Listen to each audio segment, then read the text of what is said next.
Саламатсыздарбы урматтуу биздин көрүүчүлөр, жалпы эле кыргызстандыктар. Бүгүн биз Дал ушул Кара Суу районунун Өзбекстан менен чектеш болгон Кемпирабад суу сактагычынын алдына келип турабыз. Бул жерде бүгүн чогулган эл, жергиликтүү тургундар дал ушул буга чейинки кыргыз-өзбек делегациясы чек араны чечүү боюнча чачайын делегациянын кабыл алынган чечимдерин жана ага ылайык дал ушул жердин өзүнөн 50 гектар жер Өзбекстанга берилет дегенге макул болбой дал ушул жерде мына ушундай кыргыз үйлөрдү тигип УКМКнын төрагасы Камчыбек Ташиевди келип эл менен эсептешүүсүн суранышкан. Ага байланыштуу бүгүн дал ушул жерге Камчыбек Ташиев өзү келип, жергиликтүү тургундар менен баарлашып суроолоруна жооп бермекчи. Эскерте кетсек, дал ушул биздин артыбызда турган Кемпирабад суу сактагычы жана дал ушул жердин буфердик зонасынан Өзбекстан 50 гектар жер сураган. Анын суроонун негизги себеби Өзбекстан дал ушул Кампирабадтын коопсуздугун сактоо үчүн мына ушул жерден 50 гектар жерди суранышкан. Gavasay жерин 8000 гектар жер. Мынау мындай аксакалдарга түшүнүктүү болуш үчүн мына Кампирабадтын эки ушундай Кампирабад жер. Эки Кампирабад жерди, бул жер 4000 болуп атпайбы? 8000 гектар жерди Гавасайдан алдык. Урматтуу туугандар, ошо Гавасайда 5 айыл, берки Баястанда чоң айыл 212 гектар жер. Көксеректе чоң айылдар. Ошол жерде элдердин көз жашын көрсөңөр, ошол жердеги апалардын, ошол жерде келиндердин ыйлаганын көрсөңөр. Так, мына операторлор өткөндө барганда, Алабукага барганда, ошону снимать эттиңер эле, ошону көрсөткүлө элге. Ошол жерде келиндер келип ыйлап атат. Ай, бизди мындай коңшулар келип төбөлөп атат. Бизди качан мындай бир жерибизди эме кылып бересиңер, такта бересиңер. Бала чакабыз ойнай албай калды. Жашообуз болсо мындай жаман болуп кетти деп жүздөгөн үйлөрдүн ээлери ыйлап атат. Мына ошолордун көз жашын тыйыш үчүн билесиздер, ошо Гавасайда автоматтар атылып, постоянно ошол жакта конфликттер болуп турат. Аксыда. Ошолордун бардыгы бүгүнкү күндө чечилди. Кудай кааласа бүгүнкү күндө өзбек туугандары менен, мына Өзбек Республикасы менен спор болгон. Бул менин жерим, бул сенин жериң деп талашкан жерлер калган жок. Биздин ошол жердеги миңдеген, 10 миңдеген адамдарыбыздын көз жашы. Кудай кааласа, Алла Таалам буйруп насип этсе, жакын күндөр тыйылат. Биз ал жерге өзүбүздүн границабызды коебуз. Ошо Өзбекстанга 1956 жылы өткүзүп жиберген жерлер бар экен ошол жерде. Колхоз кылып, совхоз кылып өткүзүп жиберген жерлер бар экен. Эми ал биздин күнөөбүз эмес, эми ал өткөн турмуштун күнөөсү ушундай болгон экен. Эми ошону кайтарышыбыз керек болуп атат. Ошону кайтарыш үчүн туугандар, мына жаныбек аракетибизди кылып, ушулар менен эмени Кампирабадты бетибизге кармап алып туруп, мына кылбасаңар кылбайбыз, кылбасаңар биз дагы кылбайбыз деп урушуп, талашып жүрүп ушул нерсеге жетиштик биз. Мындай кылып, мындай сонун ыңгайлуу, пайдалуу келишимге ушуга чейин эч ким жетише алган эмес. Себеби урматтуу президенти Садыр Нуркожоев Жапаров менен Өзбекстан президенти Шавкат Миромонович Мирзиёев экөө жолугушуп, экөө сүйлөшүп, ай чечейличи границаны, чечейличи келгиле. Силерге эмне керек, айткылачы. Кандай кылабыз деп ушинтип отуруп, мына Өзбекстандын президенти өтө жакшы мамиле кылды, ачык айтайын. Жакшы мамиле кылып, отуруп мына биздин спор болгон жерлердин мына айтканда баарын алдык биз. Биз, урматтуу туугандар, дагы бир жолу айтып коеюн, эсиңизде тутуп алыңыздар. Бир сот ошол спор болгон жерлерден бир сотук жер берген жокпуз.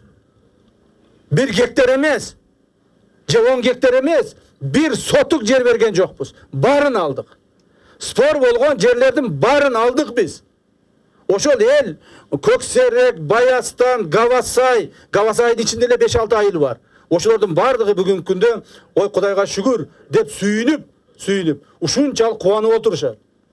Ал жерде, мына бул жерде сиздердин айылыңыздарда 400 үй болсо, мына бул ынтымакта. Ал жерде урматтуу туугандар, миңдеген үйлөр. Миңдеген үйлөр. Анан эми алардын да көз жашын карашыбыз керекти. Ошондуктан мына ушундай чечилди. Андан сырткары чечме. Мен чечмени да айтып кетейин. Биздин бир спорный жерибиз бар, Чечме булак. Чечме булак боюнча, урматтуу туугандар, Чечме булакта 2 сотук жер экен, баягы булак. Булактан чыккан суу бир 80% Özbekistan agып кирип кетет экен. Булак ушундай дөң жерде экен, ушу ылдыйга карап агат экен, Өзбекстан агып кирип кетет экен. 20 эмеси 20 сотук 20 гектары и 20% ошо суунун Кыргызстанга кирет экен. Эми ошол баягы 2 сотук жерди талашмай болуп атабыз. Ачык эле айтыш керек. Булар биз айттык, бизге бергиле десек, булар жок, ортодо колдонобуз дейт. Биз бирге бергиле дейбиз. Ушинтип азыр талашып турабыз. Өзбекистан, Кыргызстан менен азыр бир гана ошо чечмей калды. 2 сотук жерибиз калды. 2 сотук. Кудай кааласа муну дагы чечебиз деген үмүттөбүз. Мына бүгүнкү картина ушундай, туугандар. Анан эми ушул картинаны ар ким акылдуу болуп чыгып алып кече күнү айтып атышат, мунул эменин астындагы, компроваттын астындагы баягы калып кеткен ил деп коет эле орусча. Кыргызча деп коет эле? Заң, не? Заң калып кеткен, суунун астында калып кеткен топтолгондорду. Англисче сапрелеби, мапреле деп коет экен. Мына. Ошону, туугандар, ошону алып иштетсек биз миллиардтаган акча кылат элек деп каяктагы бир болбогон нерсени айтып элдин башын айландырып атат да. Ушу суунун астындагы илди алып иштеткин келсе, не кылыш керек? Анда сууну кое бериш керек. Бул бир.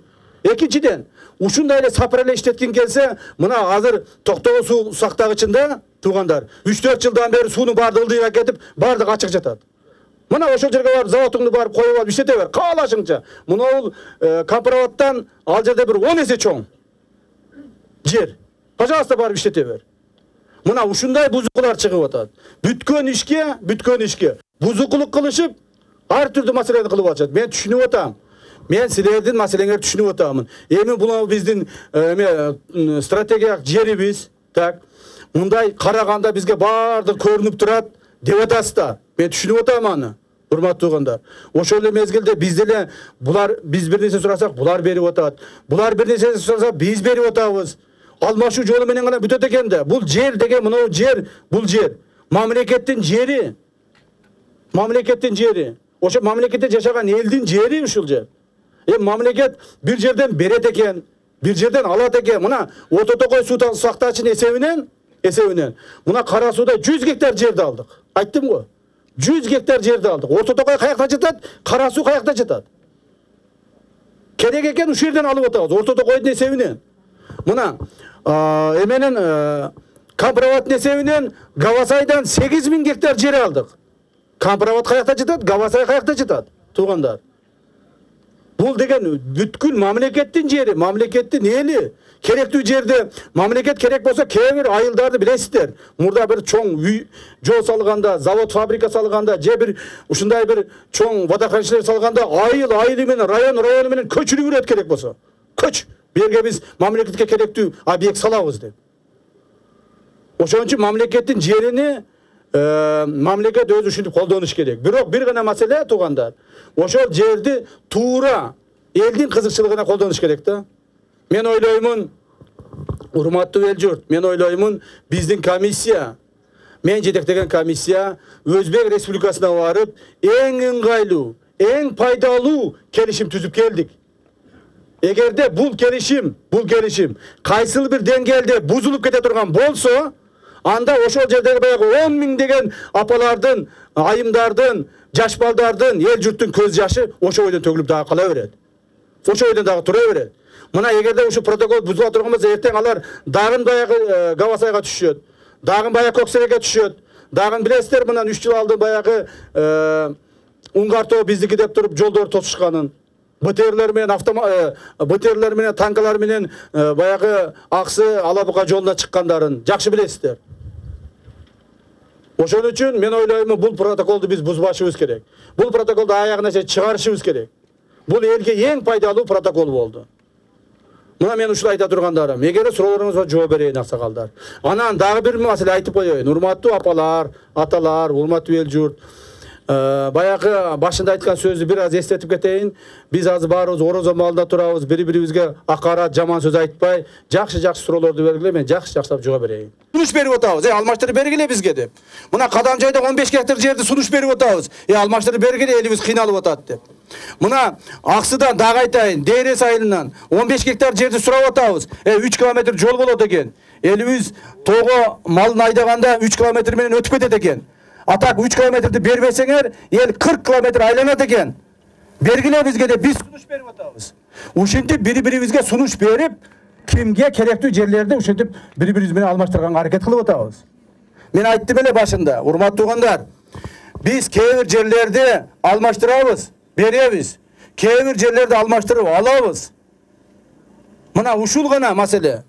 Эми бул элдин жергиликтүү элдин кызыкчылыгына болуш керек. Мына сиздер урматтуу туугандар, эгерде ушул 50 гектар жер бизден кетип калып, мага мындай сөз келди, бизден кетип калып атат, силер өзгөнгө берип коюп атат экенсиңер деген. Мындай кылсак болот. Мен азыр айтайын, мына картаны качкылачы, картаны көрсөтөйүн. Силерде указканы бериңчи.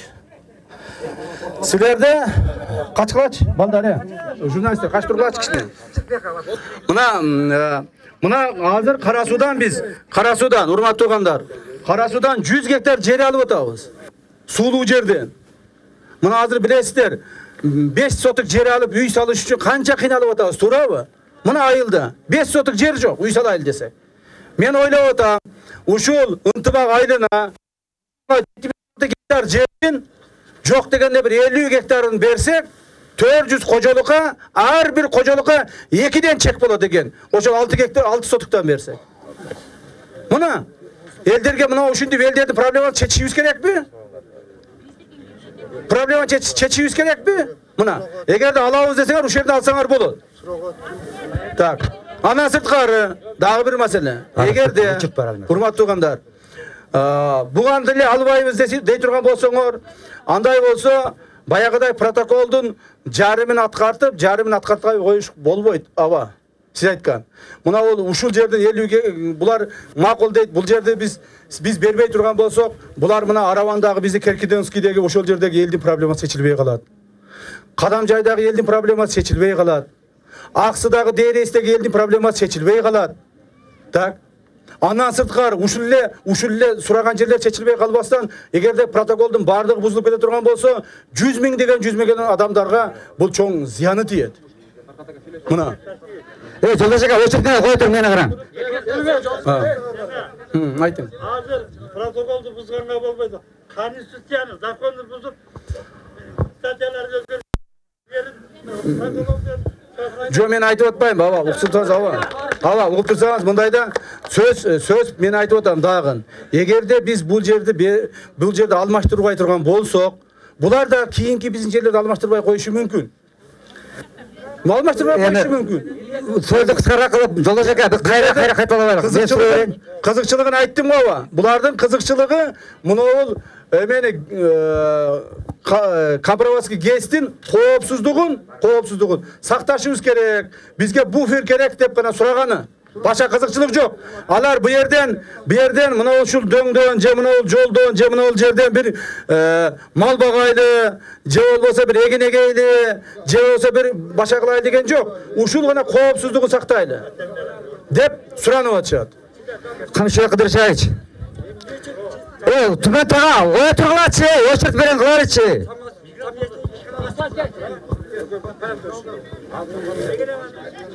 Нени?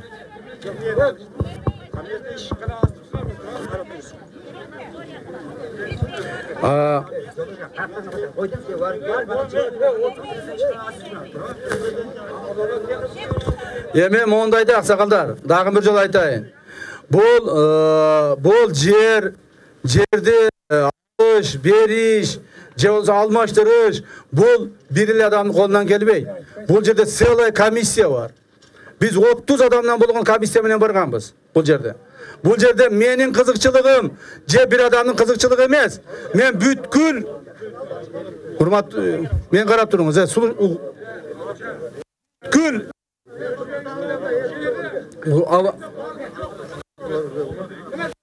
Жок. Жок бу жерде Өзбекстан жери аба.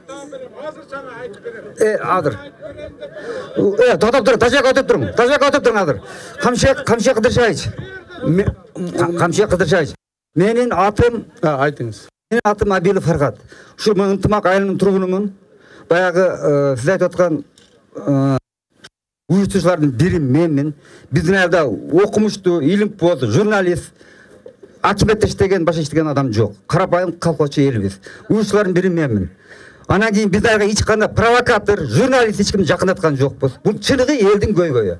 Анан эми суроо өтөлүк. Кыска бергиле, мен аксакал сурандым, дагы суранам. Муну кече биринчи суроо. Сиз биринчи айттыңыз. Муну компроваттын суунун эсебинен эң ыңгайлуу моменттен пайдаланып, биз көп жерибизди чечип алдык дедиңиз. Агыр сөзүңүздү. Туура. Азыр суу сактагычты берип, эң көп маселелерди чечип алып турбуз. Дагы 25 жыл, 30 жылдан кийин неме проблемабызды чечерабыз? Кайсы рычаг менен? Бул биринчи суроо. Экинчи суроо. Акташтан Кара Суудан 100 гектар деп атасыз. Мен билишим боюнча, тычыра, менин билишим боюнча, ошо сиз айткан Арашанын Кара Суунун чекесинден биздин Кара Суу шаарынын, Кара Суу районунун 1,5 гектар жери бар. Госрегистрин дагы бир тактап койсоңуз болот. Шерниктеги жерде Барак айылында. Барак айылында 208 гектар жер бар эле. Азыр Акташтан 100 гектар жер алыпсыздар. Сиз кече өзгөндө айткан сөзүңүздө бизге жазылды 100 гектар дедиңиз.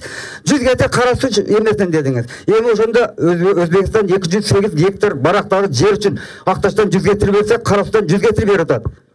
Анан Эми болду, эми аз жооп берейин. Ысыгына жооп берейин. Мына бул Барактын 208 гектар жери боюнча. Айтып коюңузчу. Мына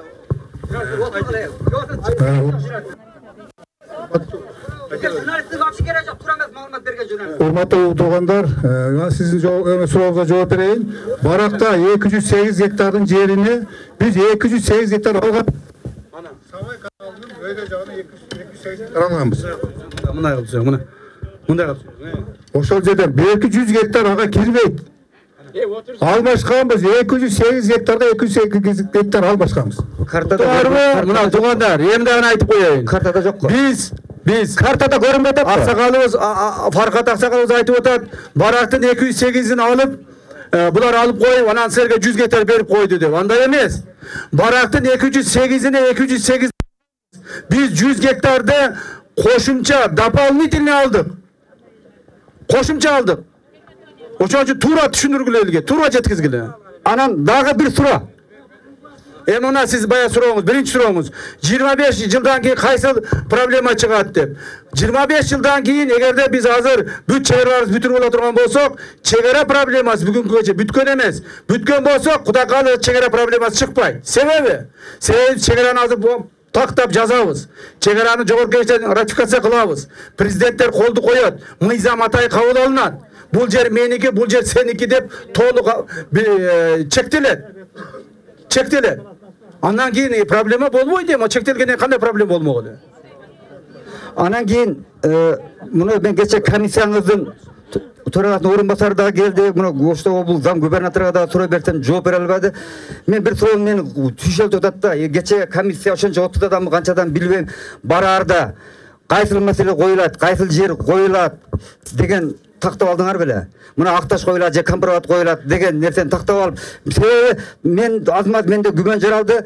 Тактап алган болсо, мен билбей калыпмын, 100 гектар болуптур деп коюпмун дедиңиз. Ана тактап алган болсоңуз, сразу шашылып калпсыз чечим кабыл алып албадыңызбы? Ушунтуруңуз. Бул боюнча эми ошол жак кетип атканда жерлерди, кайсы жерди алмашабыз, эмне кылабыз, тактадыңар беле деп атат, аксакалыбыз. Мындай, урматтуу туугандар, бул жер ал маселеге кирген эмес. Себеби биз сүйлөшкөн маалда көптөгөн маселелер чыгып атат. Мен айтып атпаймынбы? Урматтуу эл журт. Мына Фаркат ака, угуп туруңуз. Биз сүйлөшкөн маалда көптөгөн маселелер чыгып атат. Мына Кадамжайдагы сүйлөшкөн маалыбызда чыкты. Мына бул Аравандагы сүйлөшкөн маалыбызда чыкты. Мына Аксыдагы сүйлөшкөн маалыбызда чыкты. Сүйлөшкөн маалыбызда биз сунуш берип чыгып атат. Анан алар да сунуш берип чыгып атат. Мына ошондуктан биз бул жердин рельефин мен чындап билген эмесмин. Бул жердин рельефи кандай? Тегиз жерби, адыр жерби же сугат жерби? Так? Бирок, урматтуу туугандар, ар бир жердин мына башка точкаларды биз тактап алып барганбыз. А бул жер боюнча булар сунушун киргизди. Биз буларга каршы эмес, мындай деп коет, встречный сунушубузду биз дагы киргиздик. Так, ошентип отуруп гана такталат, Фаркат ака. Бул баягы ne dep koyup kapıstanına, kütüsüzlönüne men berdim sen aldın delbeyt. Anday kanday bolsun, anday boluşu mümkün emes. Oşa öyle janagıday tuğra emes sözlerdi aytıp, mına hazır mına Farkadakaya açık ele aytты közüңөрчө. Barakta 208'di bizden alıp durup sizlerge 100 gektar berip koyup dur dep. Oytoba kıldım anday, hadi biz könöylü. Biz ne? Eldin düşmanımız bu. Baraktın 208'ine 208 alганбыз. A bu 100'dü biz koşumça alıp atабыз. Men dagın siz aytkanday o asmandan düşken bola emasmın. Sizlerge okşogon dıyqandın, ömür boyu dıyqan bolup ösken adamdын balasımın. 1 metr yer üçün canımızды berебиз biz dagın. Berip жүргөнбүz dagın uşuga çeyin. Oşonun üçün jönden ele bayakı Галасуловун ele oz ekele jamanday bergen tуура эмес болот. Урматтуу Камчыбек Кыдыршаевич. Ушул суроонун уландысы ушул жердеги 50 гектар жерди Өзбек Республикасынын алган максатын сиздерге түшүндүрүптүр. Ошол платинага курулуш ремонт иштерин жүргүзүш үчүн бизге коридор буфер бергиле деп. Ошол кезде сиздер ошол барган делегация Өзбек Республикасынан ушундай сунуш түшүп атат. Ошол Өзбек Республикасынын ушул жерден коридор сурап буфер сурашка канчалык муктаждыгы бар деп кеңеш болдубу? Буга менде күмөн бар. Себеби алардын бул жерден коридор сурап бул ушул платинага ремонт иштерин жүргүзгөнгө алар муктаж эмес. Себеби алардын мына платинанын оң жээгинде Жакындата бериң.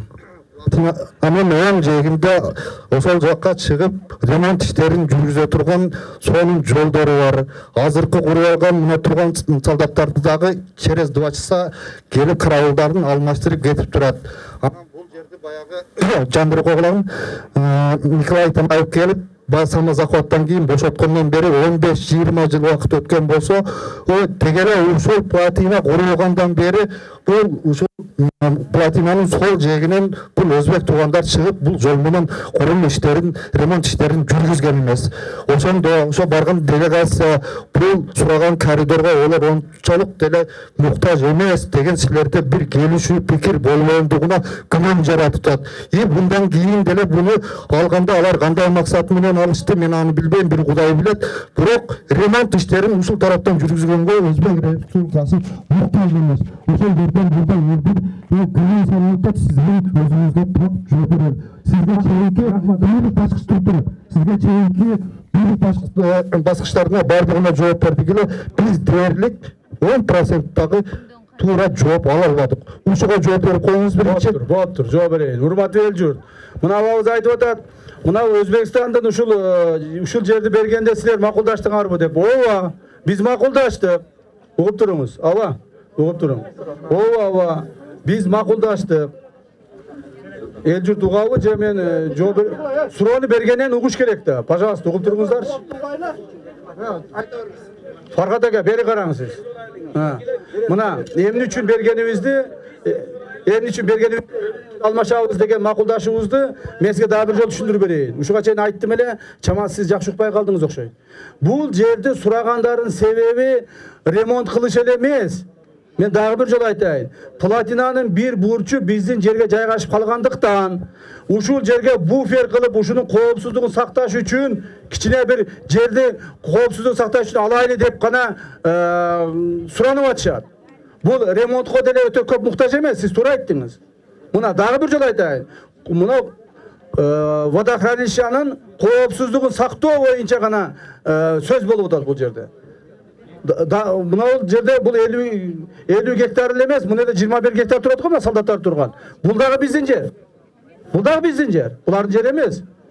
Эми ушу сөзүңүздү аралжыда мен мына беткен маркетинг сиздин ошол Бишкекте берген пресс конференцияңызда өзгөндө келип өзгөн эле менен келген жолугушуңузда биз соц сеттерден уккан боюнча siz ошол өзгөндө элге берген маалыматыңызда Өзбек Республикасы бизге ошол компромат суу такшакынын сол жээгинен 50 гектар жер сурады, курулуш иштерин жүргүзгөнгө деп айттыңыз. Биз сиздин маалыматыңыз боюнча ошол маалымат боюнча турабыз.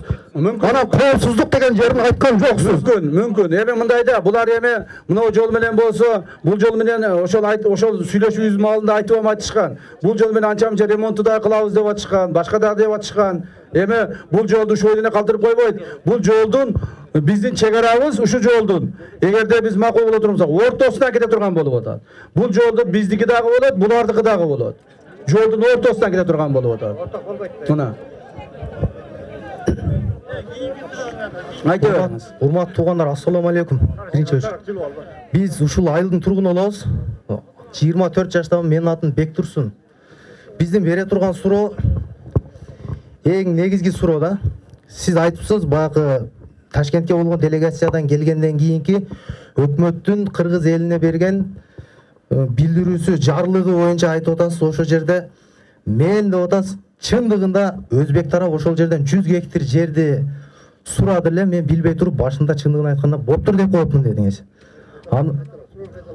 Анан кийин айтасыз, 100 гектарды ал жердин жергиликтүү госрегистрлар, мына мамлекеттик кызматта иштегендер, ошол жерди билгендер келип айтты, ал жерде биздин пограничный застава бар, 100 гектар берсек, ал жерибиз кошо өтөт экен, биз 50 гектар берсек жетишет деди. Биз буга чейинки сизге жолугардан мурунку маселелерде биз Ошко чейин бардык. Ушул жерде айтышты, ал жердин стратегиялык маанисин карадыңыздарбы? Кандай жер? Бул жерде өтө чоң Өзбекстандын кызыкчылыгы бар. Ал жерлерден кымбат деген сөздөр айтылды. Ошондо биздин мамлекет Ош шаарынын жетекчилигинде иштеген кызматтагы адамдар жооп берди.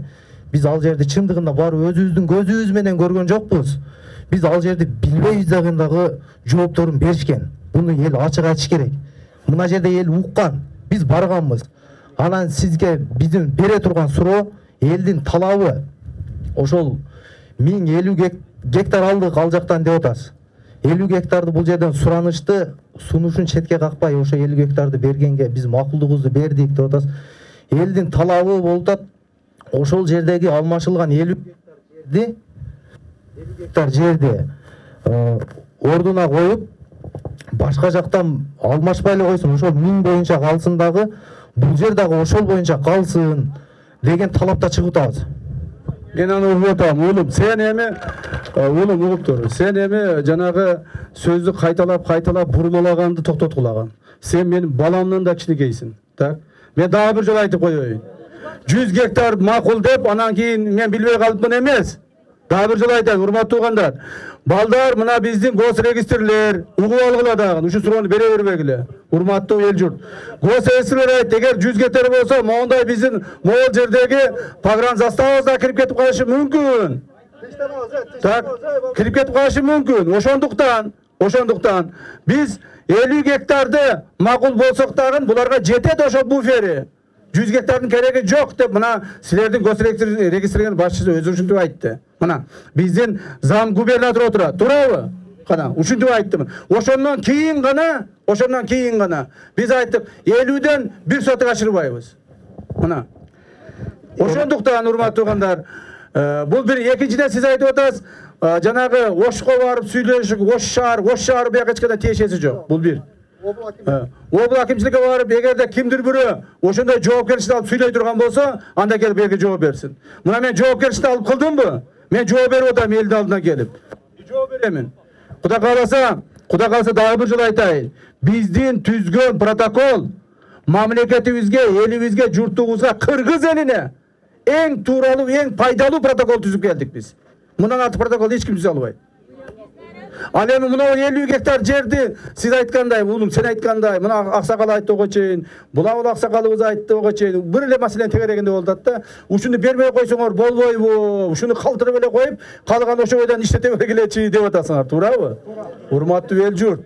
Мына силер деле бир нерсеге бергенде бир нерсени суранасыңар, бир нерсени алмаштырасыңар, айтып атпайынбы? Бул жерди бирөөгө кызыгып, буларга биз макул деп аткан жерибиз жок.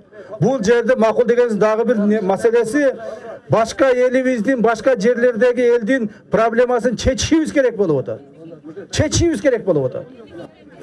Өзү бергиле 5 гектарды дей турган болсо, деп сураса бизден, сөзсүз түрдө биз алабыз.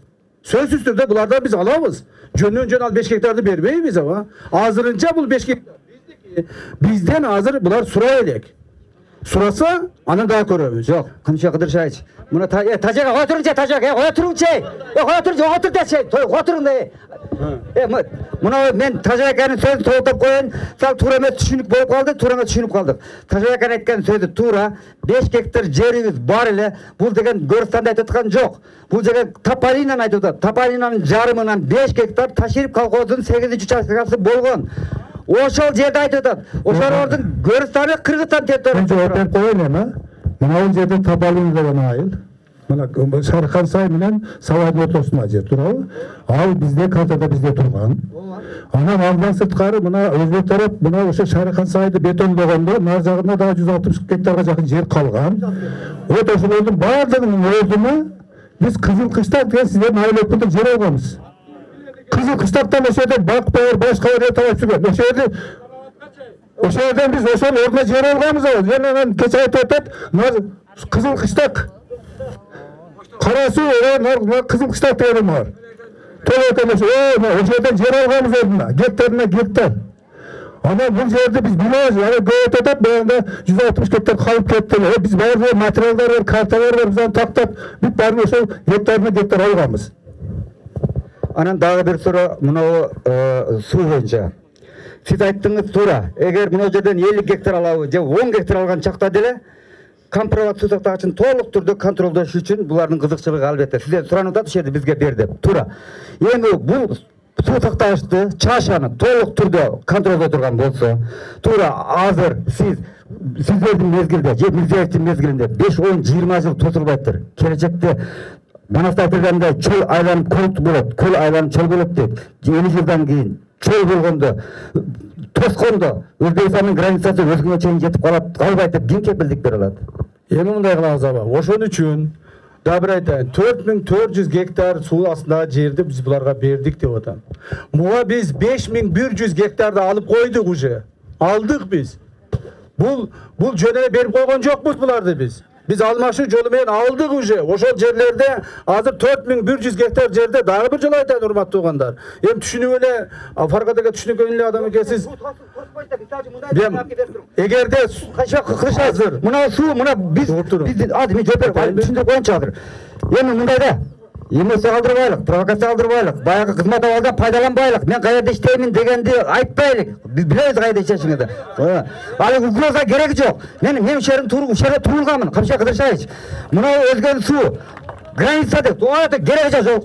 Мына граница. Мына сууну 20 жыл тоскон болсо, суунун өзүнүн отчуждениясы бар. Анан граница бар. Анан кийин границанын нейтральный зона бар. Ошондо биздин мына кырдан граница болуп калат.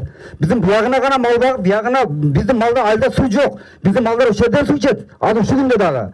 Эртеге 20 жылдан тосуп калса келечек кандай болот? Ушул эле. Айтайын баба. Айтыңыз эми. Эми мындайда, урматтуу угандар. Мен дагы бир жолу айтайын. 4400 гектар жер, 4400 гектар жер. Так. Bularga ötküzülüp berip, biz 5100 gektar жерди ötküzüp aldık. Uşunday dogovor түздүk. Oşonun 4100 gektar jeri mundan 50 yıl aldın bizge beriliptir. Muna. Emi azır, oşon üçün siz bayağı aytpaysiz, tosup alsa kanday kılabız dep. Oşo tospoş üçün mamleketler aralık kelişim tüzüp atabız. Oşol kelişim ratifikasiyanın içine kiret. Bular oşo suunun tegeregin 4400 gektar жерди tosma koyboyt dep biz kelişimni kol koyup kirgizip atabız, şunday kılbasın dep. Biz dagы uşunu oylanyp turup işti kılıp atabız Farkat aka. Emi mınday deň kepildik bul dünýede hiç kime kepildik bere albayt. Bir Allah Taala beret kepildikti. Bir Allah Taala beret kepildik. Muna Компровод ушундай болот экен, ушундай болуп, эртең ушундай болуп калат деп Союз маалында эч ким кепилдик бере алган эмес. Мамлекет Советтер Союзу жок болуп кетет деп 70-жылдары. Анан кийин суусу жок айыл болобуз деген апа. Мына бул жерде 14 мына Компровод 100% болсо, баягы булар жанагы сөз берет өзүң кирген. Урматтуу эл журт. Мына баягы жол менен чыгып, анан могул жерден замыкать эткенде 52 гектар жер болгон да. Мына балдар 52 беле?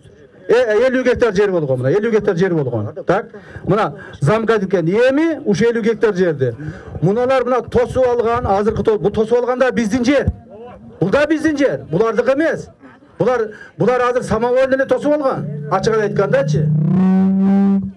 Бул биздин жер. Мына вышка турган жерлер дагы биздики. О, тигил платинанын мына платинанын мына башына чейин, мынерге чейин биздики. Мынерге чейин биздики. То есть мына турган жерлер булардыкы, буларга өтүп кетти деген эмес. Эми мындай кылсак болот да, мен эми ойлоп атам азырчы эми. Мына силерге ачык эле айтайын, угуп тургула. Ушул мына тосуп алган жерини 20 гектарды алмашайлы деп айтып көрөйүн буларга. 50 эмес 20, мейлиби? Ушуну айтып көрөйүн, урматтуу туугандар. Эми себеби урматтуу туугандар. Буларга баары бир мына платинанын коопсуздугу үчүн керек. Мына 20 гектар жерди мен айтып көрөйүн. 20 гектар эле жерди алгыла, тосуп алганыңарды. Ушул жерден токтойлу. Буяка чыкпагыла деп, туурабы? Бул бир. Мун үчүн эми мен мун үчүн тияққа барып, алар менен сүйлөшүп, уштогу биздин общий протокол, баягы жалпы протокол бузулуп кетпеш үчүн ушуга мен аракет кылайын. А мына 20 гектардын ордуна, 20 гектарды бир жерден алабыз дагы, буларданчы.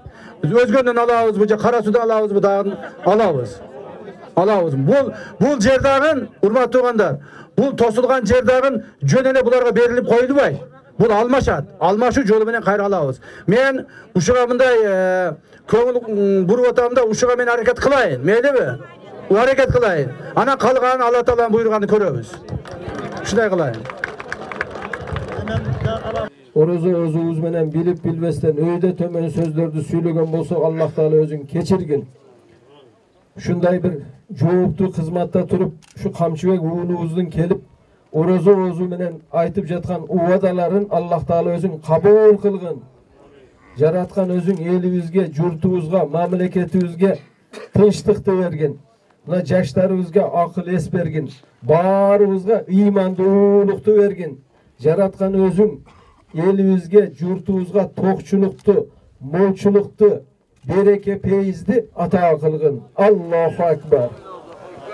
Рахмат, урматтуу айылдаштар. Аты журналисттер өзүңүздөргө жакшы белгилүү болгондой, ушу ынтымак айылынын Кара Суу районунун ынтымак айылында, Той Сабай айыл өкмөтүнүн ынтымак айылындагы элдерибиз ушул 3-4 күндөн бери, бир аптадан бери ушул жерибизди биздин кол коюп келген протоколубузда 50 гектар деген жерди алмашууну ушундай бир өздөрү туура эмес көрүшкөн. Жана ошол боюнча мени чакырышты эле, бүгүн келип ошол эл журт менен жолугуштум, эл журт менен акылдашып, баарлаштым. Жана ушунун маселенин бир туура элге дагы ылайыктуу, ошол эле мезгилде мамлекеттин кызыкчылыгына да ылайыктуу кылып чечкенге бир жол таптык деп эсептеймин. Эми ушул тапкан жолубузду биз Өзбекстан Республикасына барып, Өзбекстан Республикасы менен мен ойлоймун аларга түшүндүрүп, алар менен акылдашып, макулдашып, ушу мамлекеттин кызыкчылыгы үчүн, эки мамлекеттин кызыкчылыгы үчүн чечим кабыл алабыз деген ойдомун. Анан азыр 560 миллион сом тууралуу айттыңыз, бир мындай күчтүү 564 миллион. Өзүңүздөргө жакшы белгилүү болгондой, ушул 2012 жылдан бери биздин мамлекетибизде бир да погранзастава курулган эмес экен да. Быйылкы жылы 5 погранзастава курулуп атат. 200 ошол погранзаставаларга 200 погран службадагы личный состав келип атат. Андан сырткары жылына ушуга чейин 12-15 километрге гана торзундар тартылса чегарага, быйылкы жылы 150 километрге тартыла турган акча бөлүндү да. Ошонун негизинде 564 миллион сом акча өкмөттөн бөлүнүп, азыр ушул иш кызуу жүрүп атат. Анан ошол Кемпирбат суу гектардын ордуна 20 гектарды алмаша турган болуп атабызбы? Эми азыркы элибиздин суранычы ушундай болуп атат. Биз 50 гектар алмашайлы деп протокол кол койгонбуз.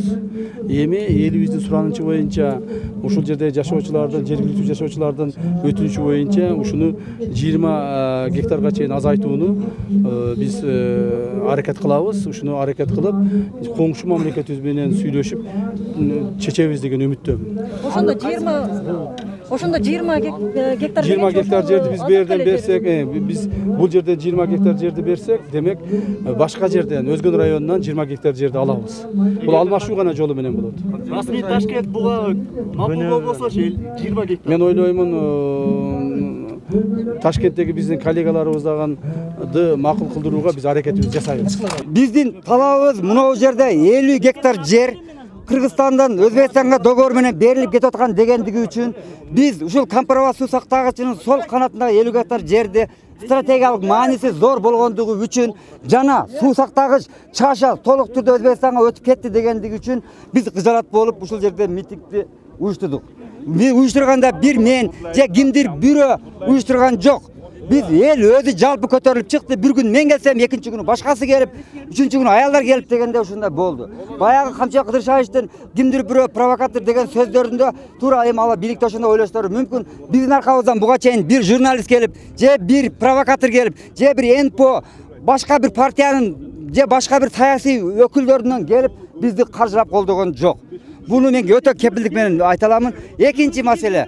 Бүгүнкү Камчы Кыдыршаевичтин биз бир койгон талабыбыз кече жанагындай комиссиялар мүчөлөрү келишкенде биздин балдар ошолорду жөнөкөй мындай визуальный осмотр кылганга да уруксат беришпей, киргизишпей койгондугу үчүн Камчы Кыдыршаевич келсин, өзү келсин деген талап койгондугубуз үчүн Ташиевке мен ыраазычылык билдирем. Чындыгында биздин талабыбызды аткарып бүгүнкү күндө келип берди. Өз көзү менен ушул жерди көрдү. Бардыгын түшүндүрүп айттык. Акырында биздин талабыбызды канаттандырып, биздин чокубузду эмебизди бербестен мен Ташкентке дагы бир жолу барайын, дагы бир жолу өзбек коңшу туугандар менен маселешип көрөйүн. Силердин азыркы самозахват кылып турган 20 гектардай жерин майыл ошол жерди берели, калган жерин эме протоколго өзгөртүүсүн киргиземин деген сөзүн бизге элге берип кетти. Биз ошого канаттандык. Экинчи канаттанбагандыгыбыз жерибиз, канаттанбагандагы жерибиз бар. Мен канаттанбаганы жеке мен өзүм канаттанбагандын жерим. Мынау чашка боюнча Өзбекстан толук түрдө кийин соңгу тоспойт деп ким кепилдик берет деген суроому ал киши кепилдик эч кимге бербейт, жашоого өзү кепилдик жок дегендей мааниде жооп кайтарды. Келечекте Алла көрсөтөт дегендей кылды. Эми ошол жагынан чашанын өтүп кеткендиги мени чындыгында бир аз купулума толгон жок. Эми мына чогулган элдер эмне болот? Кандай кадамга барышат дальше? Жок, болду, биз чогулган эл күндөгүдөй эле тарап мынча кетебиз. Кыргыз үйүбүз дагы жыйнайбыз, балдар кандай кылат? Мен элдер менен сөйлөшөм. Аяктан кеге чейин жыйнабай турабыз. Жыйнайбызбы? Жок, токтогула жигиттер, жыйнабайбыз эмес. Биздин жарым жартылай жыйнайбыз, толук түрдө жыйнабайбыз. Бирок биздин жетекчилерге ишенишибиз керек. Камчы Кыдыршаевич деген адам өзү ушул жерде ушунча элге сөз берип кеткенден кийин биз өзүбүздүн чоңдорго кайсы бир деңгээлде ишенишибиз керек. Бирибизге качанга чейин ишенбей жүрүшүбүз керек. Эгер расмий Ташкент 20 гектарды четке калып койсочу, макул болбосочу анда. Биз дагы анда бересиңер деген талабын коюп алсачы анда. Анда эми ал чоңдордун маселеси, анда бул Ташкент, биз Ташкент менен сүйлөшө албагандыгы үчүн аны Камчы Кыдыршаевич берсеңер болот.